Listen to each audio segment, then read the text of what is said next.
오늘 수학 선생님이 열강 중이시네요. 원래 2시에 끝났어야 되는데 지금 고3 마지막 내신 준비하고 있는 중이라 지금 아예 무아지경이세요. 수업이 끝나야 되거든요. 원래 끝나야 되는데 수업도 안 끝내시고 지금 마지막이라고 열심히 정리해 주시느라 제가 먼저 좀 설명을 드리고, 원래 이제 제가 설명할 게 좀 많아서 그래서 제가 맨 뒤로 가려고 그랬는데 일단 좀 최대한 간략하게 좀 줄여서 좀 설명을 하겠습니다. 저는 이제 국어과를 맡고 있고요. 이제 거기 제가 뭐 나가고 있는 학원들 및 경력 사항들입니다. 지금 안성에 있는 이투스 기술학원에서는 제가 대표 강사를 하고 있고요. 그 다음에 대치에서도 지금 현재 아직도 강의를 하고 있고, 오늘은 지금 평택 여기 이제 커넬학원이 지금 어쨌든 제가 원장이다 보니까 나와 있는데 내일은 또 하중에 대치 수업이거든요. 그래서 대치동 수업도 또 해야 되고, 그래서 이것저것 다니나 지금 정신이 없어요. 특히나 그 어머님들하고 좀 이런저런 얘기도 좀 많이 해야 되고, 특히나 이제 그 아이는 고등학교로 올라갔는데 사실 입시를 아이도 그렇고 어머님도 그렇고 다들 막 그렇게 정확하게 알지를 못하세요. 그러니까 하다 보면, 그러다 보니까 이제 그냥 떠도는 소문 뭐 이런저런 이야기 이런 것 때문에 좀 많아서 저희가 설명회를 좀 자주 하려고 계속 매번 이제 시간을 잡는데, 이게 이제 설명회 시간을 또 잡아놓으면 또 어떨 때는 많이도 오시지만 또 어떨 때는 적게도 오시고, 그래서 이게 저희가 좀 힘든 점이 애로사항이 좀 있습니다. 그래서 되도록이면 어머니들 좀 찾아뵙고, 또 되도록이면 또 이제 뭐 상담 같은 것도 제가 직접 좀 해드리고 하면 좋은데, 일단 저는 올해로 하원 경력이 이제 21년 차가 됐습니다. 제가 25살에 처음 하원 강사가 돼서 지금 이제 올해로 45인데요. 21년 동안 이제 하원 강사하면서 고3만 지금 18년째 가르치고 있어요. 물론 그 사이에 고등학교 1학년, 2학년 친구도 했고, 또 국어 전문 학원의 원장도 했었고, 이제 여기 지금 보신 것처럼 대치동에서도 제가 원장을 했었거든요. 하다가 이제 여기서 이제 원장을 이제 하게 돼서 이제 1년 이렇게 지나고 있고, 이제 지금 이번 여름부터는 좀 본격적으로 뭘 좀 해보려고 이것저것 생각들이 많습니다. 되도록이면 프로그램도 이런저런 프로그램을 짰는데, 지금 고3 같은 경우에는 이제 시간표가 아마 지금 나눠드렸던 그 자료집 맨 뒤에 보시면 그 시간표가, 전체 시간표가 쭉 다 나올 거예요. 전 학년이. 전체 시간표가 다 나올 건데, 거기에 뭐 1학년도 있고 2학년도 있고 3학년도 있고, 또 3학년 같은 경우에는 거기에 이제 뭐 넣었냐면 탐구 경력 수업도 지금 넣어놓고요. 그 다음에 사관학교 특강 수업도 넣어놨어요. 이게 이제 지금 이제 1학년, 2학년 친구들이야 당장은 쓸모가 없지만 내년, 내후년 계속 그 프로그램 그대로 갈 겁니다. 사관학교는 때 되면 사관학교 할 거고, 그 다음에 지금 거기에 이제 안 들어가 있는 것 중에 고3 같은 경우에 입시 컨설팅이 따로 있어요. 그래서 컨설팅 같은 경우에는 이제 어쨌든 1학년, 2학년 때 성적을 잘 맞았는 게 중요한 거니까, 그래서 3학년에 이제 기말고사 끝나고 나면, 지금 기말고사 한참 치러지고 있는 중이니까 끝나고 나면 저희가 이제 안내를 또 드릴 거예요. 컨설팅 받으실 분들. 그래서 컨설팅도 되도록이면 실력 있으신 분, 뭐 대치나 강남이나 저기 목동이나 여기서 직접 이제 그 컨설팅 하시던 분들 좀 모시고 와서 컨설팅 좀 제대로 받고, 어쨌든 좀 대학 가면 잘 보내보자, 뭐 하여튼 그런 취지로 이렇게 시간표도 이것저것 많이 깔아놨습니다. 그래서 그 중에서 오늘은 제가 이제 국어 얘기를 좀 할 건데요. 저는 이제 고3을 지금 가르치고 있습니다. 지금 이제 그 뒤에 나오시는 요 두 분이 저희 고등학교 1학년, 2학년 담당하고 계세요. 일단 저희 지금 학원 그 국어과 구조는 3학년은 전체가 다 제 소관입니다. 그래서 수능 국어도 제가 하고 있고, 인문 논술도 지금 제가 하고 있어요. 그래서 되도록이면 국어와 관련된 것들은 나 혼자 일단 책임지면서 가야 되겠다 하고 이런저런 수업들을 깔아놓은 상태고, 다만 이제 그렇기 때문에 제가 이제 물리적으로 시간이 안 되니까 저희 1학년, 2학년 선생님들 여기서만 지금 이 평택 여기 커넬학원에서만 지금 7년째 하고 계신데, 여기 보시면 알겠지만 학교 전담을 따로 맡겨놨어요, 제가. 그러니까 웬만하면 뭐 이분이 저 학교에 있다가 저분이 저 학교에 있다 하면 이제 선생님마다 성향도 학교마다 좀 다를 거고, 문제를 추천하는 패턴도 좀 다를 텐데, 이거를 이제 그냥 이래저래 뒤죽박죽 섞어 놓으면 이제 이 사람이 했다가 저 사람이 했다면 너무 손이 타니까, 그래서 되도록이면 한 선생님이 한 학교씩을 맡아서 전담해서 진행을 한다. 그래서 지금 보시는 것처럼 평택과 한강여고, 한강과 한강여고는 저 신석표 선생님이 진행하시고, 그 다음에 이제 신안고 등등 해서 나머지는 이지혁 선생님이 담당하시고, 이렇게 해서 담당을 해서 나눠놨는데, 두 분 다 대치에서 저하고 인연이 있었어요. 그래서 원래 대치에서 수업하시던 분들인데 어쨌든 대치를 그만두고 여기 내려오셔서 이제 여기서 이제 지금 7년째 내신 대비하고 계시고, 그 다음에 두 분 다 지금 현재는 저기 안성 이투스 기술학원, 그러니까 재수학과는 재수생 가르치고 계세요.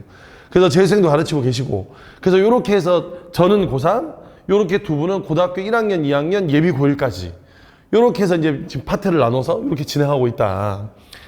그래서 이제 이 두 분에게 나름대로 이제 조언을 구해서 그러면 지금 이 여름방학 동안에 어떻게 했으면 좋을까 이제 좀 총정리를 한번 해봤습니다. 일단 지금 이제 올해 수능 얘기부터 좀 한번 해볼 건데 일단 가기 전에 요 얘기는 좀 이제 1학년은 좀 다른 얘기라서 일단 2학년, 3학년 얘기부터 먼저 하고 1학년 얘기를 하겠습니다. 지금 현재 2학년, 3학년은 요 체계예요. 그러니까 앞에 뭐가 나오냐면 1번부터 17번까지 독서가 나오고 그 다음에 그 뒤로 18번부터 34번까지 문학이 나옵니다. 그 다음에 맨 뒤에 선택 과목이라 그래서 얘나 얘 둘 중에 하나를 골라서 풀도록 이렇게 배치가 돼 있어요. 그래서 이걸 다 맞으면 원점수 100점에 이걸 가지고 이제 표준 점수와 백분위와 등급을 냅니다. 그래서 이 표준 점수하고 백분위가 있는데 이제 요거를 요 개념을 조금만 이해를 하고 한번 가보도록 하겠습니다. 이게 다 아실 건데 사실 수능 가면 이 원점수는 의미가 없어요, 사실. 그러니까 예를 들어 수능은 성적표를 받으면 그 성적표에 원점수는 표기되어 있지 않습니다. 얘가 언어와 매체를 선택해서 몇 점을 맞았냐 이건 중요하잖아요. 물론 지금 고등학교 1학년의 경우에는 고등학교 1학년 이제는 선택 과목제가 없어지기 때문에 사실 이렇게 복잡한 과정 안 거치고 그냥 바로 이제 표준 점수가 바로 원점수로 환산이 되지만 지금 이제 우리 현행 고3은 이 두 개로 나눠져 있기 때문에 맞은 점수에 따라서 표준 점수가 달라져서 등급이 갈라지는 거거든요. 그러니까 이 표준 점수가 뭐냐 하면 이런 겁니다. 이제 아이가 성적을 받았어요. 어떤 원점수를 받았습니다. 그러면 그 원점수를 가지고 전국 4%를 놓고 너는 그래서 1등급 이렇게 할 수가 없는 게 국어 시험이 종류가 두 가지가 있어요. 그러면 여기는 이 두 개 시험을 동등하게 놓을 수가 없는 게 난이도의 차이가 있으니까 그래서 여기는 이 표준 점수, 원점수가 아니라 여기는 이 표준 점수로 환산을 하는데 이 표준 점수에서 중요한 건 뭐냐면 아이들이 받은 전체의 평균입니다. 애들이 받은 평균에 의해서 이제 표준 편차라고 그래프를 그려요. 그러니까 예를 들어서 아이가 이제 이렇게 있으면 분포가 아무래도 평균 쪽에 아이들이 많이 위치하겠죠. 이렇게. 그러면 평균을 맞은 점수에서 상위의 여기 4%에 해당하는 애들이 1등급이 되는 겁니다. 여기 되는 애들이. 그러면 여기는 이 평균이 몇 점이냐에 따라서 여기는 분포도가 달라질 거기 때문에 표준 점수가 달라지는데 자, 이 말은 무슨 말씀이냐면 자, 가보실게요. 화법과 작문이 96점 나오고 언어와 매체가 96점이 나왔다고 칠게요. 지금 여기는 이 표 그대로 해서 올해 6월 성적으로 한 다음에 얘들아 아이가 화법과 작문으로 96점이 나오고 언어와 매체로 96점이 나왔다고 하면 원점수입니다. 그러면 얘를 표준 점수로 환산하는데 자 이제 문제는 여기에 표준 점수로 환산할 때 화법과 작문은 화법과 작문을 친 학생들의 평균이 있겠죠. 그 다음에 언어와 매체를 본 친구들의 평균이 있겠죠. 이 평균이 이 원점수에 보태져서 가중치가 붙는 겁니다. 자, 그런데 이제 문제는 뭐냐면 일단 뒤에도 얘기하겠지만 보통 언어와 매체를 선택하는 친구들이 대체적으로 국어를 잘하는 아이들이에요. 이제 이 화법과 작문은 문제가 완전히 쉽다 쉬운 건 아닌데 이 화법과 작문은 뭐냐면 대체적으로 어떻게 말을 했고 어떤 내용으로 말을 했고 어떤 방식으로 말을 했다 이런 것들을 주로 써놓는 거라면 여기는 이 언어와 매체는 여기에 문법이 들어갑니다. 이제 아무래도 아이들은 문법 들어가면 어려워하거든요. 그래서 여기가 훨씬 더 난이도가 높고 어려워요. 문법 5문제 때문에. 그런데 어려운데 자 문제는 이제 이걸 집어넣으면 아이들이 아무래도 얘는 문제를 풀기가 쉬워요. 뭐 대화상에 어떤 대화를 나눴다. 여기서 이런 방식으로 대화를 나눴다. 이것만 찾으면 되는 거니까 이 화법과 작문은 실제로 배워야 될 개념도 많지가 않고 문제만 열심히 풀다 보면 문제 유형도 다 똑같아서 어느 순간 보면 시간도 빨라지고 문제도 거의 안 틀려요. 그러니까 이제 애들이 이제 여기서 문학이나 독서를 하는데 여기에다가 문법까지 하려니까 너무 부담이 되고 그냥 읽고 풀 수 있고 편하게 할 수 있는 건 화법과 작문이라 화법과 작문은 국어를 잘 못하는 아이들 혹은 국어를 공부할 시간이 없는 아이들 반대로 언어와 매체는 여기는 이 언어와 매체는 문법이라는 걸 해야 되기 때문에 무조건 문학 독서 이외의 시간을 더 들여야 됩니다. 문법이라는 시간을. 그렇기 때문에 대체적으로 국어 공부를 좀 잘해서 문학과 동서를 그렇게까지 많이 공부하지 않아도 만점에 가깝게 나온 친구들이 선택하거나 아니면 반대로 이 언어매체 선택하는 친구들 대부분의 친구들이 저는 이제 대치동 수업을 하니까 대치동에서 이제 보통 이 언어매체 선택하는 친구는 다 똑같습니다. 메디컬 준비하는 친구들. 다시 바꿔 얘기하면 수학 성적이 1등급, 2등급 나오는 친구들. 왜냐하면 수학 성적이 1등급, 2등급 나오니까 수학을 할 시간을 줄여서 국어에다 시간을 더 보낼 수 있는 거잖아요. 얘들 수학이 3등급, 4등급, 5등급 나오면 수학하느라고 국어 못해요. 할 시간이 없어요. 왜냐하면 물리적으로 어차피 아이한테 주어진 시간은 하루 24시간이고 제가 맨날 애들한테 하는 얘기 있습니다. 맨날 애들이 그런 얘기 하거든요. 공부 좀 하라 그러면 시간 없다고 징징대요. 그래서 맨날 하는 얘기. 우리 한번 생각 한번 해보자. 하루에 24시간이 있고 그 중에 12시간을 잔다고 가정해보자. 12시간을. 그냥 막 신생아처럼 자는 거예요, 그냥.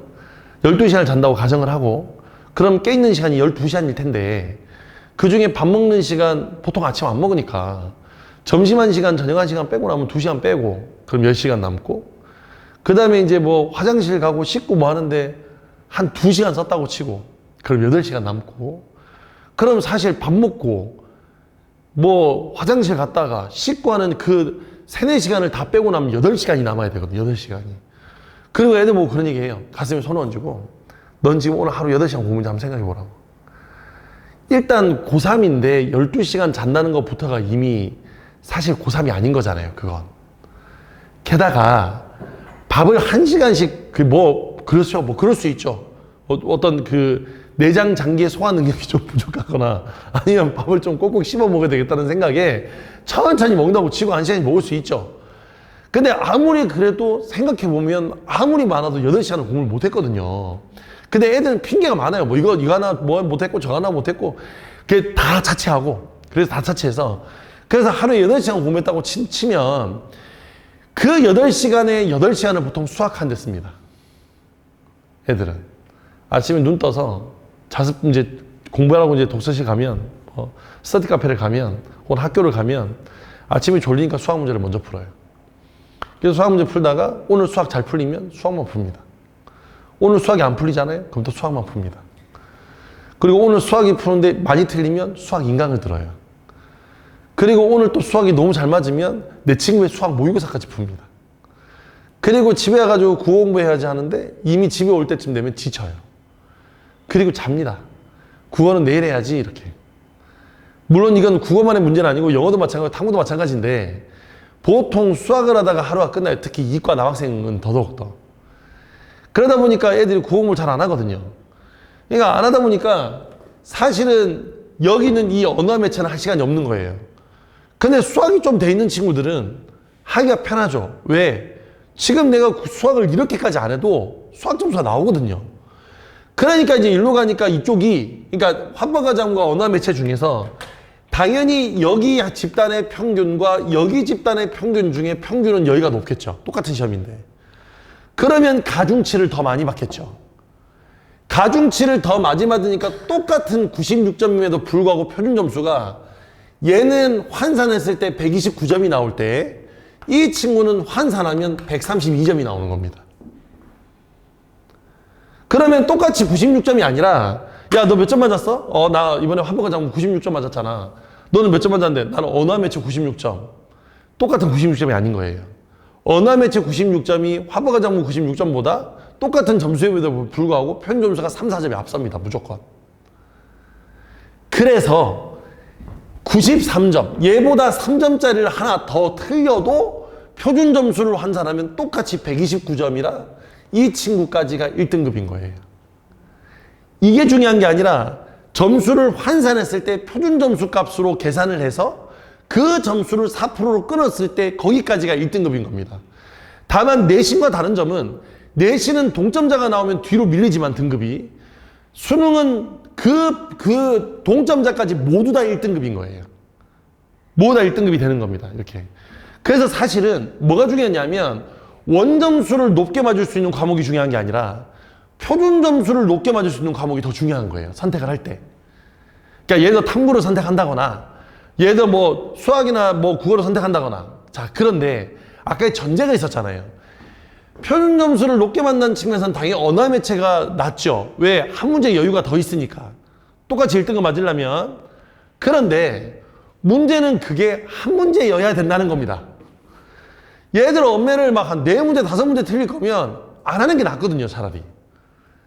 그래서 이제 요거는 이제 아이들의 성향을 잘 보셔야 됩니다. 이제 뒤쪽에 제가 뭐 이제 올해 6월에 나왔던 얘기를 쭉 하고 있는데 지금 이제 2학년, 3학년 어머님들은 이제 요 얘기를 잘 들으셔야 돼요. 왜냐면 이제 선택 과목이 있으니까. 일단 첫 번째가 EBS 연계율은 작년도 그랬고 올해도 그렇고 지금 높은 상태예요. 매우. 그래서 수능 특강에 있는 지문들이 거의 그대로 나옵니다. 아까 이제 우리 진성은 쌤하고도 이제 지금 콜라보 작업을 하고 있는 게 국어를 영어랑 어떻게 접목할 건가.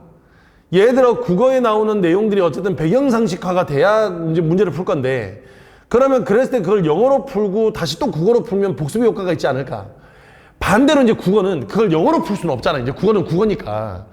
그래서 되도록이면 연계 이외의 걸 할 이유가 별로 없는 거예요. 그러다 보니까 연계율은 일단 지금 높은 상태이고 그 다음에 여기는 이 공통 과목이라는 게 뭐냐면 독서와 문학을 이야기하는 겁니다. 독서와 문학을. 그런데 독서와 문학은 난이도가 낮아요.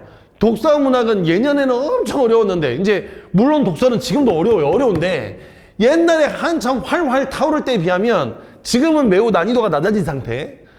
반대로 선택 과목의 난이도가 높다는 건 아까 했던 이 화법과 자문과 언어 매체 그 뒷부분 문제들이 어렵습니다. 지금 여기 이제 제가 오답률을 지금 이렇게 쭉 넣었거든요. 보시면 상위에 독서가 있는 게 맞아요. 이 상위에 독서가 있는 이유는 사실 독서가 어려운 것도 어려운 거지만 진짜 이유는 따로 있습니다. 왜 독서가 어렵냐 하면 지금 요 숫자 잘 안 보시기 전에 제가 여기다 적어드리면 자, 지금 오답률 1위 문제가 8번 문제고 16번 문제고요. 이번 6월 평가원 16번 문제고 이 16번 문제의 정답이 1번입니다. 정답 1번입니다. 선지 반응률이 어떻게 되냐면 25.3%, 11.7%, 20.5%, 26.1%, 16.3%예요. 자, 이게 오답률 1위 문제입니다. 선지 반응률이 이래요. 다 비슷비슷하죠, 지금 선지 반응률이. 이게 왜 오답률 1인지 아셨어요, 이제? 이게 찍은 겁니다. 이거 찍은 문제예요. 이 16번 문제는 찍어서 오답률 1인 겁니다, 이거. 왜냐면 보통 애들이, 요즘 애들은 말이죠. 1번부터 차례대로 안 풉니다. 1번부터 차례대로 풀면 시간 조절 못 해요. 그래서 보통 어떻게 푸냐면, 1번부터 3번에 해당하는 독서론이라는 파트가 있습니다. 이건 이제 책 읽는 방법에 대한 건데, 얘가 지문이 쉬워요. 그래서 얘를 먼저 풀고, 그 다음에 어디로 가냐면 35번부터 45번에 해당하는 선택 문제를 그 다음으로 풀어요. 얘가 1번, 얘가 2번. 그 다음에 이제 어디로 가냐면 18번부터 34번에 해당하는 문학 문제를 다음으로 풉니다. 이게 3번.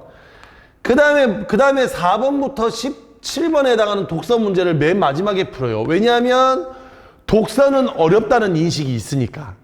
반대로 그럼 문학은 선생님 아까 문학의 난이도가 올라갔다는데 문학이 어려워서 문학을 뒤에 풀어야 되는 거 아니에요? 아니, 그게 아니라 문학은 하나 변수가 있어요. 연계가 있어요. 왜냐하면 문학 작품은 작가가 아닌 이상 그 작품을 바꿀 수가 없죠. 그래서 문제가 쉽고 어렵고 간에 지문들이 눈에 익어요. 그러니까 애들이 뭐 하겠냐면 눈에 익은 문학 문제부터 먼저 풀어요. 눈에 안 익은 독서 문제를 나중에 보고 심리적으로. 그러면 이렇게 문제를 풀면 마지막 17번 문제가 어휘 문제입니다. 단어 뜻 물어보는 문제. 그러면 17번 문제가 단어 뜻 물어보는 문제니까 얘는 풀 수 있겠죠.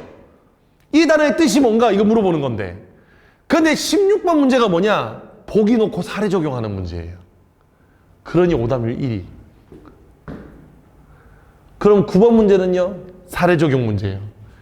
그러면 여기 16번, 9번 여기는 이 두 문제가 다 사례 적용 문제니까 그냥 높은 거예요. 찍은 거예요, 그냥. 그럼 사실 실질적인 오답률 1위는 이 언어 문제입니다. 문법 문제 36번. 그럼 반대로 여기 똑같잖아요. 찍었으니까요. 대신 화작. 번호가 다른 게 들어와 있죠, 그죠? 그래서 지금 현재는 이쪽 선택 과목의 난이도를 가지고 과목 간의 유불리를 만들어내는데 선택 과목을 어렵게 만들어 놓으면 보세요, 어머님. 선택 과목을 어렵게 만들어 놓잖아요. 그럼 보통 앞쪽에서 먼저 풀어야 되는데 얘가 어려우면 여기서 시간을 많이 쓰죠. 여기서 시간을 많이 쓰니까 이쪽 가면 시간 부족이 생기는 겁니다. 그러니까 마지막쯤 가면, 독서쯤 가면 찍는 거예요. 이게 되풀이 되는 겁니다, 이게. 그래서 전반적인 난이도는 낮으나 이 선택 과목의 난이도를 높여서 시간 안에 문제를 못 풀게끔만 만들어 놓은 거예요, 그냥. 문제가 어려운 게 아니라. 풀면 다 풀어요. 그냥 80분이 아니라 800분 시간 주면 다 맞아요, 이거. 그런데 일부러 그렇게 문제를 만들어서 아이들로 하여금 난이도를 만들어 놨다, 이걸. 시험을. 그리고 그게 현재 2학년 그리고 맨 앞에 1학년. 왜냐면 1학년은 이제 선택 과목 없어지죠, 그죠? 그러면 이제 어떤 형태로 바뀌냐면 이 선택 과목이 사라지는 게 아니라 이 선택 과목을 하나로 묶어서 앞으로 갑니다, 이제. 문법 문제가 사라지지 않아요, 절대. 국어에서 문법이 사라지면 안 되죠. 그래서 이게 앞쪽으로, 지금 그 모의고사를 아마 치고 있을 텐데, 여기는 이 선택 과목이 화법과 작문, 언어와 매체가 한 대로 묶여서 하나의 형태가 되는 것 뿐이지, 여기서 선택 과목이 사라지니까 이제 언어와 매체는 더 이상 안 봐도 돼는 아닌 거예요. 문법은 무조건 해야 되는 거니까. 그래서 걔가 앞쪽으로 갈 뿐이고, 오히려 생각해보면 지금 고3보다 고1이 공부하기가 더 어려울지 몰라요. 왜? 지금 고3 문법 어려우면 화작으로 피하면 되거든요. 우리 이제 흔히 그걸 화작런이라고 하는데, 예, 그 수학에서 미적한 애들이 확통런 하는 것처럼 여기는 이 국어는 화작런이라는 게 있어요. 그래서 화작으로 런 하는 겁니다. 왜? 문법 공부 안 해도 되니까. 안 해도 되니까. 수능 전까지만 그렇게 결정하면 되거든요. 수능 전까지만. 자, 그런 식으로 지금 이 수능이 이루어지고 있습니다. 자, 그러면 여름방학은 좀 어떻게 준비했으면 좋을까? 일단 요거는 이제 뭐 사실 3학년은 볼 거 없고요. 뭐 이미 정해놓은 걸 뭐 이제 와서 뭐 방법이 없잖아요, 이제. 방법이 없는데, 오늘 아침에 재수반 친구, 오늘 아침에 재수반 갔다 왔거든요. 재수생 친구 하나 상담 급하게 해달라 그래가지고 이제 재수반 오전에 갔다가 왔는데, 그 아이가 이제, 그 아이가 이 영상을 볼 리는 없으니까, 그 아이의 성적을 제가 그냥 말씀을 드리면, 아이가 이제 경상도 친구예요. 기숙학원이니까 전국 각지에 있는 친구거든요. 예, 경상도 친구인데, 이 아이의 성적이 작년도 수능이 원점수가 50점대였습니다. 원점수 50점대면 어디가 있는 거냐면, 이 성적 아까 그 다시 보여드릴게요. 이게 이제 작년 수능이거든요. 50점대면 요거보다 아래죠. 50점대니까 요거보다 아래잖아요, 이거. 예, 이거보다 아래인 친구입니다. 그러니까 재수를 했겠죠. 망쳐놨으니까요. 수시 이외에는 답이 없다고 생각하고 왔다가, 그러니까 고3 때 그랬대요. 수시 이외에는 답이 없다고 생각했는데 수시 다 떨어졌으니 재수해야죠, 뭐. 재수했어요. 이제 여기 와 있어요. 근데 이 친구가 지금 어디가 있냐면, 얘가 선택 과목을 이제 엄매인데 이번 시험에서 몇 점 나왔냐면, 여기 78점 나왔어요. 그럼 78점이면 뭐냐? 3 안 되는 4예요. 3 안 되는 4. 4가 나온 거예요. 그러면 이때보다 이렇게 치면 표준 점수로는 대략 20점 가까이 올랐어요. 원점수도 대충 한 15점 가까이 올랐으니까 점수 많이 올랐죠, 반년 만에. 국어 잘 안 온다는데. 근데 문제는 이 친구가 78점을 맞았는데 언어 매체에서만 5문제를 틀렸어요. 언어 매체 5문제니까 모두 몇 점 날렸냐면 거기서만 11점이 날아간 겁니다. 자, 그러면 다시 가볼게요. 78점인데 언어 매체에서만 11점을 날린 거예요. 그럼 합치면 89니까 2가 안 나오는 3등급 가 있어야 되는 거예요, 화작이라면. 만약 이걸 화작으로 바꿔서 다 맞는다면. 그래가지고 제가 왜 오늘 아침에 급하게 갔냐 하면, 지난주에 하도 이제 애가 징징대길래, 그러면 너 언어 매체가 몇 분 걸렸는지 시간 기억나? 기억난대요. 그 시간 주고 여기는 화작 풀어서 오늘 아침에 그 결과를 가지고 오렴 하고 간 거예요. 갔더니 일단 첫 번째, 언매 푸는데 시간이 26분 걸렸거든요, 얘가. 26분 걸리면 이것도 망한 거예요. 11문제이기 때문에 제한 시간은 15분 안에 끝나야 됩니다. 26분씩 걸리니까 독서가 2지문 날아갔어요. 독서가 2지문 날아갔거든요. 근데 얘가 이제 문제는 뭐냐면, 화작을 풀었는데 아무리 시간을 질질 끌고 천천히 풀라 그래도 15분이 안 걸리더래요. 그럼 일단 시간은 한 10분 아꼈죠. 근데 문제는 하나 틀렸대요. 그러면 점수가 9점 올라갑니다. 그럼 9점 올라가니까 여기 89점까지는 아니라도 이 언저리 어딜 텐데, 문제가 10분을 아꼈잖아요. 그럼 뒤에서 날렸던 지문 하나를 더 풀 수 있는 시간이 됐죠. 그러면 무조건 이걸 넘어가지 않았을까요? 찍어서 틀렸을 텐데 그 중에 한두 개만 맞췄어도 저 점수 넘어가는 거잖아요, 이렇게. 그래서 내가 아침에 그랬어요. 야, 이거 어떡할 거야? 그랬더니 선생님, 저 어떻게 해요? 하자고 돌리자. 1년 반 동안 엄매한 게 아까워서 못 하겠대요. 그래서 내가 1년 반 아까워서 엄매한 게 아까워서 못 돌리다가 너 1년 더 하는 수가 있다? 네, 그랬어요. 그래서 이제 애한테 준 미션은 이번 주에 모의고사를 제가 하나 준 게 있거든요. 그걸 풀어가지고 그거를 화작으로 돌려서 하나 풀고, 그 다음에 이전까지 쳤던 제가 줬던 과제들, 제가 항상 저희 고3들은 모의고사 하나씩 주거든요, 매주. 그거를 그 엄매 말고 화작으로 바꿔 쳤을 때 점수를 2개 점수를 다 적어서 오라 그랬어요. 그래서 다음 주에는 결정하자. 지금도 결정할 수 있어요, 고3은. 수능원서 쓰기 전이니까. 수능원서 저는 그 아까운 게 문제인데, 지금까지 엄매에 들였던 시간과 노력과, 근데 안 맞는 건 안 맞는 거예요, 과목이. 그럼 2학년도 마찬가지인 겁니다. 다만 1학년은 이제 이 모든 선택이 사라진 거예요. 그냥 다 공부를 해야 되는 거예요. 그래서 덜 복잡할지 몰라요. 저는 이 선택 과목제 할 때부터 불만이었거든요. 아니, 수능 공부하기도 바빠 죽겠는 애새끼들한테 왜 그 모든 걸 선택하라고 강요를 해? 그냥 시험 보면 되지.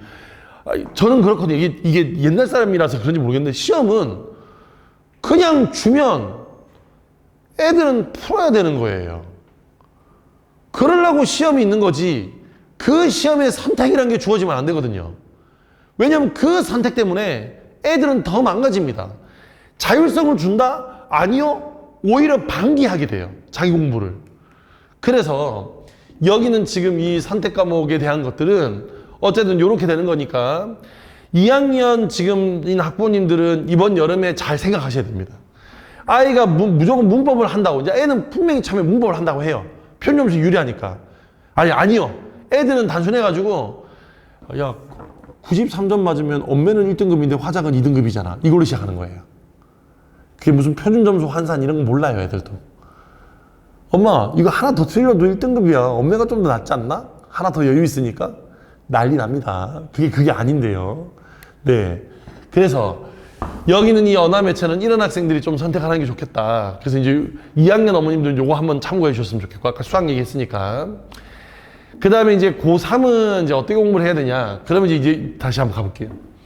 그러면 결국 고3은 이번 여름방학 동안에 뭘 해야 되냐면, 선택 과목과 문학이 어렵다고 말씀을 드렸잖아요, 아까 전에. 근데 그 선택 과목과 문학을 다 맞기만 하면 독서는 그냥 따라오게 되어 있어요, 얘가. 어제 또 한 친구입니다. 어제 한 친구는 이제 뭐 때문에 고민이었냐면, 재수생인데 왔어요. 이제 이 아이는 점수대가 작년 수능이 40점대예요. 진짜 힘든 아이.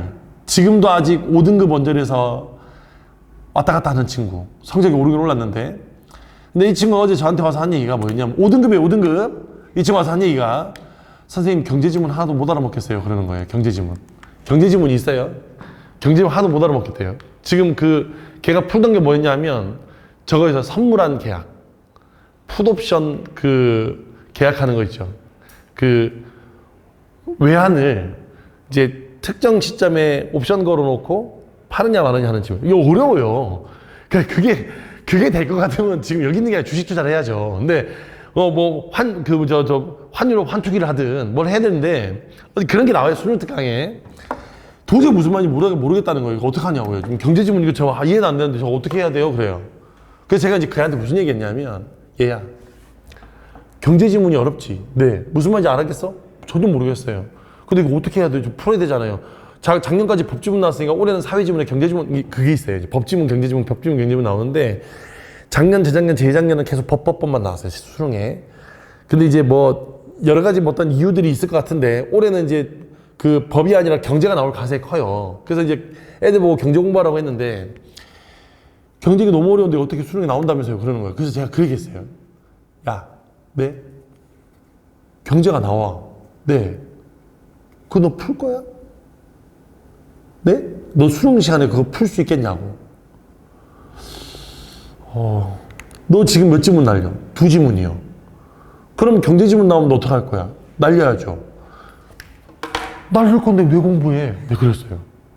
어차피 수능 날 못 풀 거잖아. 아, 그래도 혹시 모르니까. 그러니까 지금 니는 경제 공부할 때가 아니라 이걸 공부해야지. 이걸 공부해서 시간 안에 들어와야 경제를 풀지, 바보야. 경제를 왜 공부하고 있냐고. 어차피 안 풀 건데. 야, 독서 지문이 있어. 너 그 중에서 무슨 지문 가장 날리고 싶어? 경제요. 근데 왜 공부하지? 나중에 다 풀 수 있게 그건 다 풀 수 있게 됐을 때 나한테 다시 내려와 그랬어요. 그래서 여기는 이 선택 과목과 문학을 다 맞아야 고득점이 가능하다는 얘기는 독서의 난이도가 쉬워지고 또 쉬워져도 독서는 독서고 애들은 어려워요. 배경식이 없어서. 그렇기 때문에 그나마 왜 여기에 문학을 넣었냐? 아까 얘기했던 것처럼 문학은 절반이 연계예요. 절반이. 6지문, 7지문 중에서 3지문, 4지문은 EBS에 있는 게 그대로 들어와요. 소설은 다른 부분이 들어오긴 한데 주인공이 바뀌는 건 아니잖아요. 그래서 연계를 공부해서 다 맞아야 고득점이 가능하다. 근데 이제 문제는 우리 지금 수능 특강이 두께가 이만합니다. 문학 한 권이요. 문학 한 권입니다, 이게. 근데 선택 과목, 문학 한 권만 있는 게 수능 특강은 독서도 있죠. 선택 과목도 있어요. 게다가 지금 6월 달에 얼마 전에 수능 완성이라는 교재도 나왔어요. 두께가 요만한 거. 요거 4권을 봐야 됩니다. 수능 때까지. 특히 문학은 지금 제가 목차를 보여드리면 목차 보이시죠, 지금? 문학이 이만큼 목차입니다, 이게. 작품이 130개가 넘어요. 수능 특강에서만. 그렇기 때문에 그걸 다 공부하는 거 쉽지 않아요. 예를 들면 이제 어머님들한테 제가 한번 여쭤볼게요. 김만중의 구운몽 들어보신 적 있죠? 정철의 3인곡 이것도 들어보신 적 있으시죠? 이번 수능 특강 수능 완성이 있는 겁니다. 이런 것들은 나올만 하죠. 수능 시험에. 딱 어릴 때 나도 어릴 때 그거 공부했던 것 같은데 어디서 들어봤던 것 같은데 이런 작품이잖아요. 그런데 예를 들어 고전 산문 제목이 남백월 이성 노힐 부득과 닭달박박 처음 들어보죠? 이런 거 안 나옵니다. 무슨 말이냐면 여기 있는 중에 나오는 게 있고 안 나오는 게 있어요. 정해져 있거든요. 근데 애들은 그걸 안다 모른다? 모른다. 그러니까 아무거나 막 공부하는 거예요. 그나마 그것도 다행은 공부하면 다행이에요. 우리 지금 평택 지역은 평택고랑 신안고만이 이 수능 특강 전지문이 중간고사, 기말고사라 내신 때문에라도 억지로 수능 특강을 공부하는데 예를 들어 한광여고, 한광고, 나머지 비전고, 저쪽 송탄에 있는 은예고, 효명고 이런 학교들은 한광고 아예 수능 특강 하지도 않아요. 고3인데. 미치겠어요. 좀 바꿨으면 좋겠는데. 합법과 작문 교과서가 1학기 내신입니다. 말도 안 되는 겁니다, 진짜. 전국의 모든 애들이 수능 특강 보고 있는데 교과서를 보고 있어요. 그러니까 내가 물어봤어요. 야, 그 한광고 중에 언어 매체를 선택한 친구도 있지 않아? 네. 걔네는? 뭐 어쩔 수 없대요. 그냥 화법과 작문 교과서 한대요. 반대로 한광여고는 모두 다 언어 매체만 합니다, 또. 1학기 내내 언어 매체, 문법만 해요, 문법만. 그것도 문법 하나 가지고 내기 힘드니까 막 누적법위로 내고 막 그래요.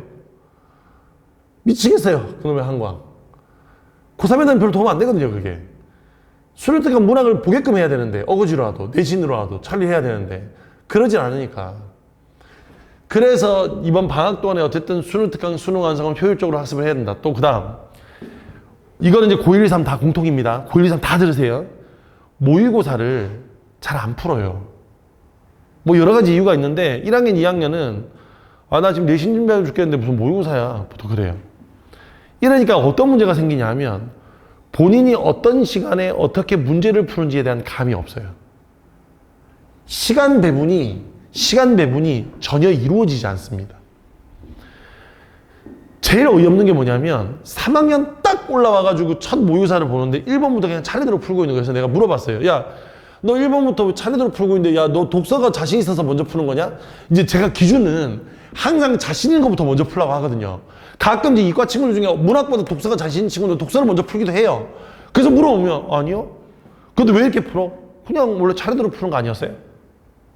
답답해 죽겠어요, 그냥. 그리고 문제는 다 못 풀어요. 야, 다 못 풀면 뭐라도 해봐야 되지 않겠는데요? 어떻게 해요? 순서 바꾼다는 건 못 들어봐서 아니요. 그 또 하나 더. 고3 올라가면, 지금 특히 고2는, 고3 올라가면 모의고사 형식이 바뀌어요, 또. 고2 때까지는 화작문이 먼저 나오고 뒤에 문학 독서가 나오는데, 고3 올라가면 아까 했던 것처럼 독서가 먼저 나오고 뒤쪽에 선택 과목이 가니까 문제 구조가 달라요, 또. 번호 순서가. 그러니까 실전 모의고사 연습을 안 하면 지가 어떻게 푸는지도 몰라요. 그래서 1학년 학부모님 잘 들으세요. 1학년 때부터 연습해야 돼요. 사점에 가면 모의고사처럼 생긴 거 있어요. 기출문제집. 기출문제집을 따로 이렇게 문학 독서 나눠져 있는 거 말고 모의고사처럼 된 거 사주세요.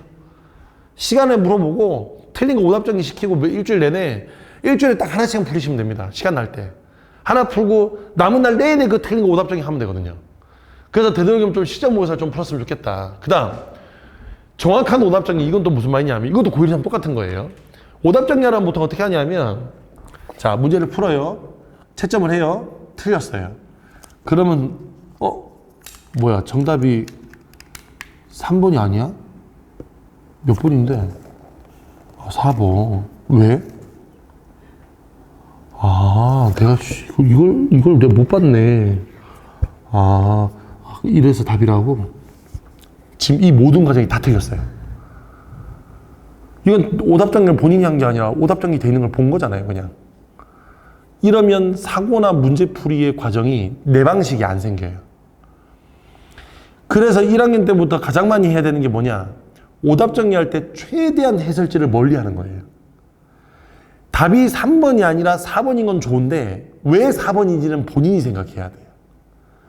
본인이 놓친 거, 본인이 못 읽은 거, 본인이 착각한 걸 본인이 찾아야 돼요. 그래야 늘거든요. 근데 애들은 오답 정리하라 그러면 답지 보고 그냥 이미 채점할 때부터 생각해요. 틀렸어. 4번이네. 에이, 모르겠다. 너가. 한 다음에 나중에 야, 얘들아 오답 정리해봐. 그러면 내내내 해설지 보면서 이렇게 읽고 있어요. 그냥. 그러니까 본인은 안 느는 거예요. 이게 늘질 않는 거예요. 그래서 되도록이면 정확한 오답 정리란 건 해설지하고 최대한 멀리 떨어뜨려서 여기 있는 이 답의 과정을 본인이 직접 찾아보는 거다. 자, 고2 여름방학입니다. 고2는 이게 중요한 게 다른 건 다 똑같은데 이겁니다, 이거.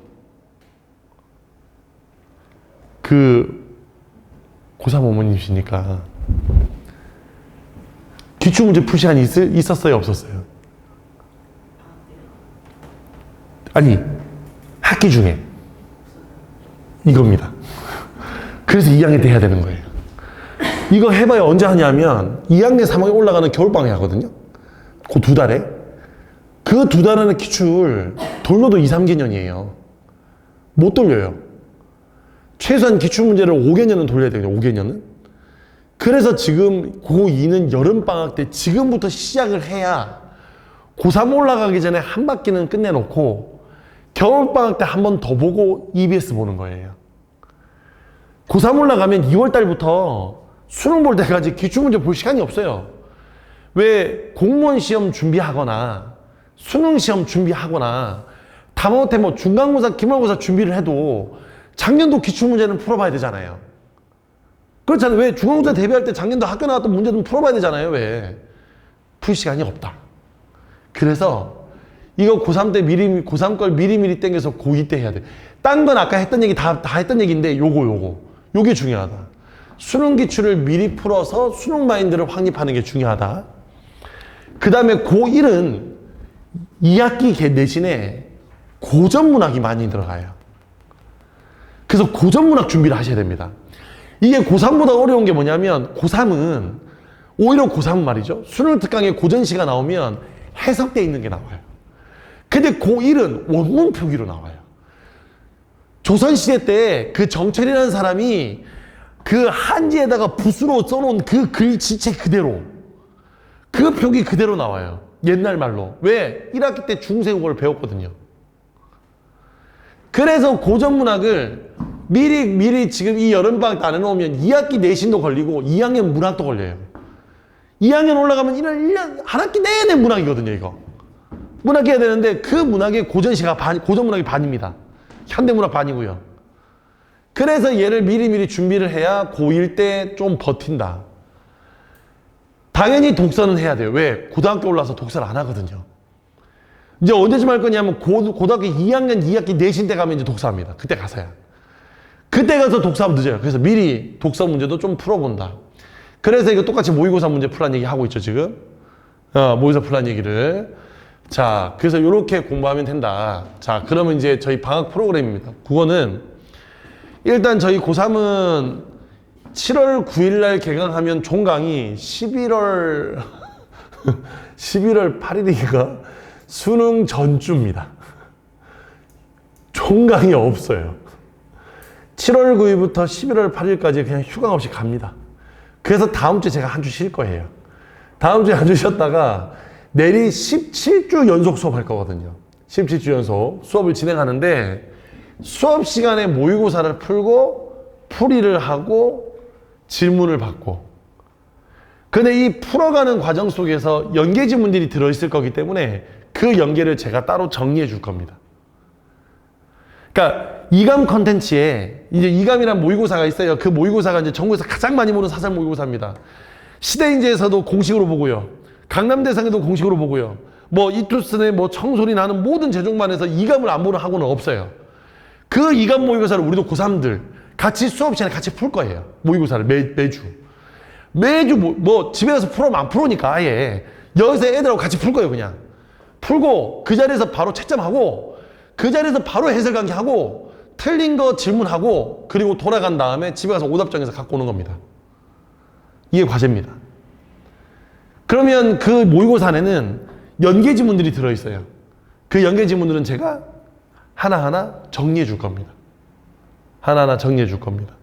그렇게 해서 이렇게 수업이 6시 반, 지금 7시인데 30분 당겨져서 6시 반부터 수업이 시작이 돼요. 이게 시험 보는 시간만큼 좀 당겼어요. 그래서 요 타임테이블로 진행이 된다. 요 타임테이블로 진행이 된다. 이에서 수능 전주까지 갑니다. 자, 그 다음에 고등학교 2학년 정규반입니다. 고등학교 2학년 정규반은 아까 말씀드렸던 것처럼 연도별 수능 평가원 문제를 분석할 거예요.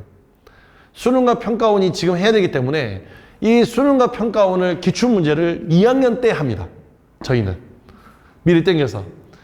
그래서 2학년 때 여기는 이 기출문제 최근 5개년 기출문제를 가지고 진행할 거고 이거 가지고 지문독해법, 시간 내 독해하는 방법, 이게 방법이죠. 다 방법. 이번 여름엔 열심히 방법을 익힐 겁니다. 5주 내내. 그래서 요거를 준비할 거고 매주 모의고사 풀어갖고 오답정 나오는 게 과제. 이 과제 다 체크한 다음에 아마 수업 전후로 클리닉 잡아가지고 애들 지문 받아주실 거예요. 그래서 그거는 이렇게 진행이 돼요. 다만 이게 수업이 이렇게 지금 나눠져 있죠. 그래서 여기는 이 문학과 독서는 아까 우리 1학년, 2학년 그 담당하시는 두 분 계시죠, 그죠? 두 분이 항상 맞는 파트가 계세요. 그래서 문학은 항상 신석철 선생님이, 독서는 항상 이지혁 선생님이 맡으세요. 그래서 아예 딱 나눠서 파트를 나눠가지고 1학년, 2학년 모두 그렇게 진행이 됩니다. 자, 그 다음에 고1 정규반도 마찬가지입니다. 고1 정규반도 이렇게 기본에 충실한 건데 이게 2학기 내신 문학 선행 정리하는 게 핵심입니다. 물론 고전문학만 있는 게 아니라 현대문학도 있기 때문에 제재별 독서법도 같이 정리합니다. 다만 여기는 이 독서 수업은 기출문제로 진행합니다. 왜냐하면 여기는 이 독서는 교과서에 산행을 한다고 해서 산행을 한다고 도움이 되는 게 아니거든요, 수능에는. 그래서 문학은 되도록이면 교과서에 있는 작품들, 여기는 이 독서는 되도록이면 기출문제. 그래서 이렇게 나눠서 마찬가지로 감상법 이렇게 읽어갑니다. 이것도 문학은 신석철 선생님이, 독서는 이지혁 선생님이 이렇게 나눠서 진행할 거예요. 그럼 여기 ABC가 있고 ABCD가 있는데 이건 수준이 아닙니다. 그냥 시간대를 나누는 겁니다. 국어는 등급 간이 차이가 나더라도 의미가 없어요. 어차피 방법의 수업이라서. 얘가 선행을 했냐 안 했냐는 중요하지 않아요. 공식이 있는 게 아니라서. 그래서 얘는 수준별로 따로 학습하지는 않고 되는 시간에다가 등록하시면 되는데 다만 요게 하나 생겼어요. 2학년이 됐는데 1학기를 조졌어요. 내신을. 그러면 나는 이제 정시로 바로 가야 되겠다.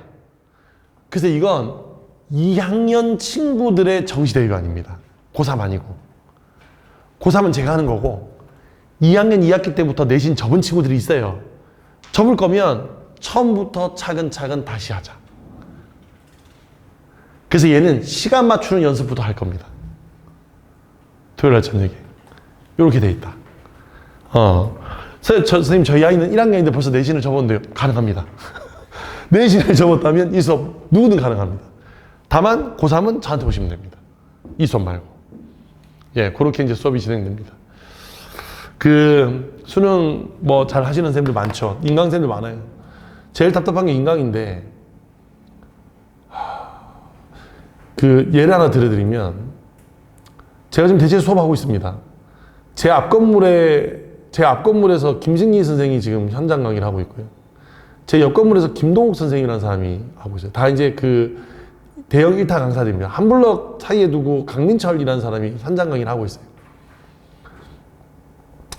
그 아이들의 수업을 1학기 때 듣던 친구들이 결국 2학기 되면 다 저를 선택합니다.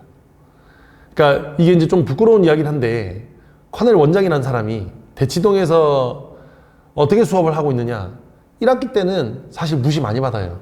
제가 누군 줄 알고요. 인간 강사가 아니니까. 기가 되면 한 반에 5명, 6명 앉혀놓고 수업합니다. 이러고 있다가 여름방학 지금이죠, 지금. 여름방학 수업이 딱 오픈되면 제가 하고 있는 그 이감 모의고사 그 수업이 제 시그니처 강의거든요. 이 수업 때가 되면 25명 반 마감으로 잡고 6반을 깔아놓으면 6반이 다 마감됩니다. 물어보면 다 김동욱 선생님 수업 들으면서 제 수업 듣고, 김승희 선생 수업 들으면서 제 수업 듣고, 강민철 선생 수업 들으면서 제 수업 듣는 애들이에요, 다. 그러다가 결국엔 그 수업을 다 버리고 그냥 저한테만 남습니다. 왜냐하면 이게 소통이 되게 중요하거든요. 그러니까 제가 25명, 지금 우리 평택 기준으로 25명 하면 논란을 놓자지만, 대체에서 25명 소규모 강의예요, 소규모 강의. 애들 하나하나 제가 다 체크하고 질문도 받아줍니다. 그러니까 이제 애들의 만족도도 높고, 그랬을 때 선생님이 말한 방법이 자기가 풀지 못한 문제가 어떻게 구현됐는지를 볼 수 있어요. 야, 이 문제는 내가 이렇게 푼다고 얘기했잖아. 이 글은 내가 이렇게 읽으라고 했잖아. 아, 그게 그 얘기였구나. 근데 인간 강사는 수업 띡 가고 대학생들 쭉 들어와서 이거 정답 3번이야. 해설지 읽어주고. 인간은 그런 거예요. 그 수업 언제까지 계속 들을 수는 없잖아요. 그래서 되도록이면 현장 강의 보내주시고 인강 듣는 거 막아주세요. 그게 애들 좀먹는 거예요, 정말.